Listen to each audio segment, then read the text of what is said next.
தமிழ்நாடு சட்டப்பேரவை தேர்தலில் விறுவிறுப்பான வாக்குப்பதிவு நடைபெற்று வருகிறது. 234 தொகுதிகளை கொண்ட தமிழ்நாடு சட்டப்பேரவைக்கு ஒரே கட்டமாக நடைபெறும் தேர்தலில் மொத்தம் 4023 வேட்பாளர்கள் களத்தில் உள்ளனர். திமுக கூட்டணி, அதிமுக கூட்டணி, நாம் தமிழர், தாவேக என 4 முனை போட்டி நிலவுகிறது.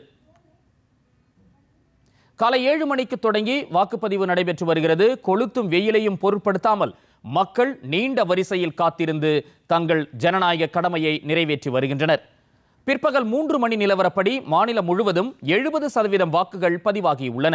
நாமக்கல்லில் 76.43%, தருமபுரியில் 73.34%, நெல்லையில் 63.59%, அரியலூரில் 68.97% வாக்குகள் பதிவாகியுள்ளன.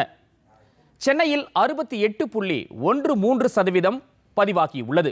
இதன் மூலம் வாக்குப்பதிவில் முந்தைய முழு தேர்தல் அளவை 3 மணிக்கே சென்னை தாண்டியுள்ளது. செங்கல்பட்டில் 69.46%, கோவையில் 71.16%, கடலூரில் 68.53%, திண்டுக்கல்லில் 74.35%, ஈரோட்டில் 75.61%, கள்ளக்குறிச்சியில் 71.11%, காஞ்சிபுரத்தில் 71.51% பதிவாகியுள்ளது. அதிகபட்சமாக நாமக்கல்லிலும் குறைவாக கன்னியாகுமரியிலும் வாக்குப்பதிவு நடைபெற்றுள்ளது. அதே நேரத்தில் ராமநாதபுரத்தில் காலையில் வெயில் வாக்காளர்கள் வாக்களித்த போதிலும் பிற்பகலில் நல்ல மழை பெய்தது. இருப்பினும் கொட்டு மழையில் நனைந்தபடியே வாக்குச்சாவடிக்கு வந்து வாக்காளர்கள் தங்கள் வாக்கை பதிவு செய்தனர்.